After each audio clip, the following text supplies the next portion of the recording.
Hello and welcome to this tutorial for Cartoon Animator 4 that will cover the character profiles and the strength settings for facial motion capture. So you can see I have my character here and I have the Motion Live 2D panel open, and we're going to use the Face 3D Profile plugin, which uses a webcam. All right, so the first thing we have to do is connect our Face 3D. So I'm going to go to Motion Live here, Gear. I'm going to select Face 3D, all right, and this is going to connect to my webcam. And then I go down to Character List, and I select my character first in the stage. I can see my owl there. And this time I'm going to animate the face only with Face 3D, and that should have it connected. Great, so let's get to it. For the face profiles, we have several character profiles. First one is front-facing characters, or what we call sprite 0. There's 0 degrees, and it's looking straight at the camera.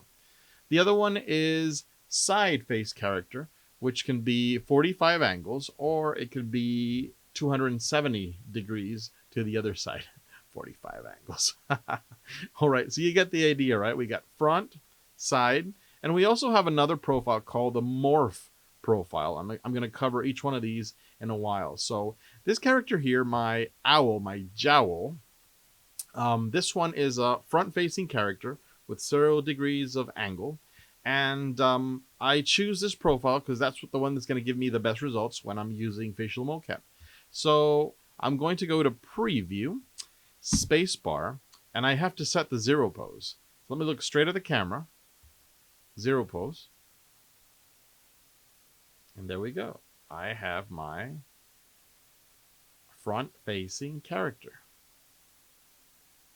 Very cool. All right. So what if you have a side-facing character? So we also have a profile for that. And I have my side-facing character here. Let me just go to the main window.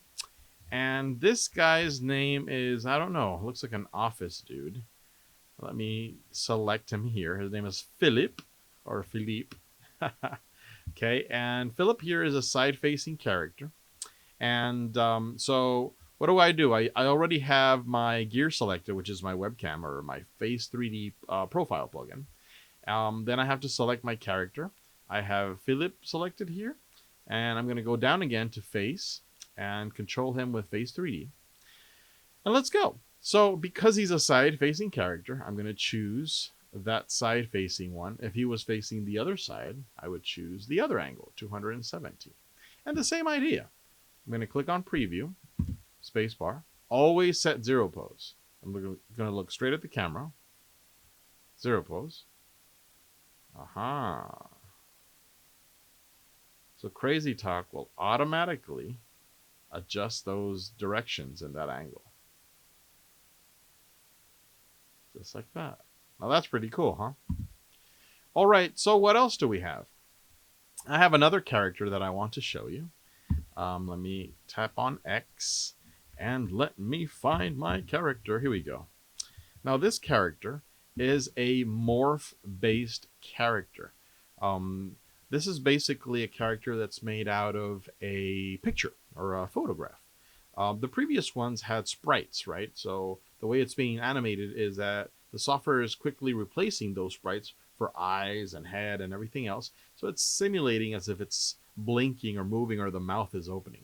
But for a character like this, this is an image or a photograph. So the way that it's animated is that it is morphing the pixels of the image. It's stretching those pixels to simulate a character animation. So for this type of character, what we need to do is that by default, Cartoon Animator will be selecting what's the name of that? That's a morph profile, morph face profile for my character. Okay, so let me first make sure that my gear is selected. Yes, my character, princess, face 3D.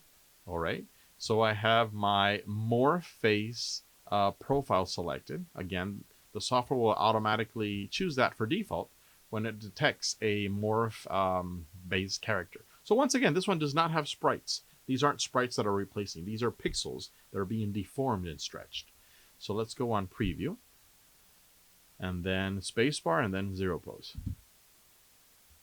There we go. Aha. That's pretty nice. Okay, so the way this character is being animated is by stretching and morphing the pixels of my character. Great. All right, so that's it with my characters. There's one last character that I do want to show you. This little kitty cat that we have here. Now, this type of character is what we call a smooth facial, smooth blend shape character. Now, let me explain what this type of character is, and I'm going to pop up an image here.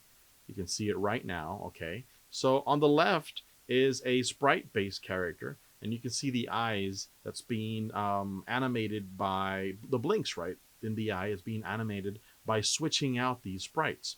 And then on the right, you see my smooth blend shape character, and you see how smooth those eyelids go up and down. This is because the software, instead of replacing the sprites, it's actually deforming and morphing those that sprite. It's deforming that sprite, and it gives you that smooth little animation. So that's basically a smooth blend shape character. All right, so let's go back here to Cartoon Animator 4, and let me show you how the response of this character is. I have my Motion Live 2D panel open here, of course. I choose my kitty cat, and I'm going to animate the face with Face 3D. So once again, because this is a smooth blend shape character, then I'm going to choose the Morph Profile, which is the best one for this type of character. And I'm going to click on Preview, spacebar, and then zero pose. Always calibrate, remember, always zero pose. Look straight at the camera.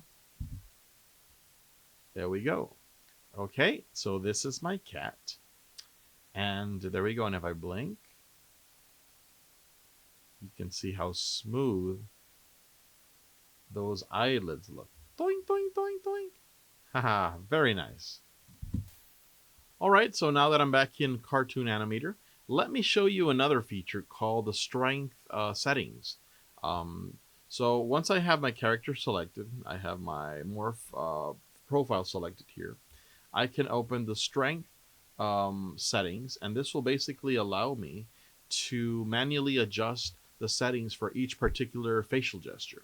I can choose global, that'll control everything at the same time, or I can individually select a feature. Let's go to preview here, spacebar, and always zero pose.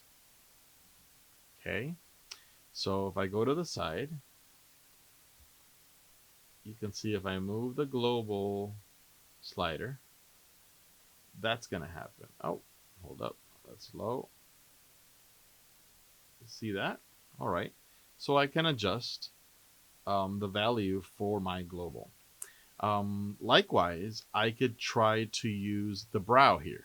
Now, for the brow, unfortunately, my character does not have brows. It's missing those sprites, or it's designed like that. So let's just skip this part. I'm going to go to eyelid. There you go. You get the idea, right? And if I want to reset my eyelids or any value, I could type in 100 here in the value, or I can double click on the name and that will reset it to its default value. Let me try eyeball here. Look to the side. I'm going to look there. See that? Yep. There we go. All right. Let's try cheek. Look straight. Cheek. So just play around with the features, with the settings until you get it right. So we can go to mouth also. Okay. Let me reset that. Jaw is not going to work. The reason is just like the eyebrow. There is no jaw here. So there's nothing to move. All right. But that's just how the character is designed. And then head rotate. Okay. And I could go the other way. All right. And I can double click to reset. All right. So that's it for this tutorial for the character profiles and the strength settings for the Motion Live 2D facial mocap feature in Cartoon Animator 4. We're going to have more tutorials coming along, and yeah, stick around. Thank you.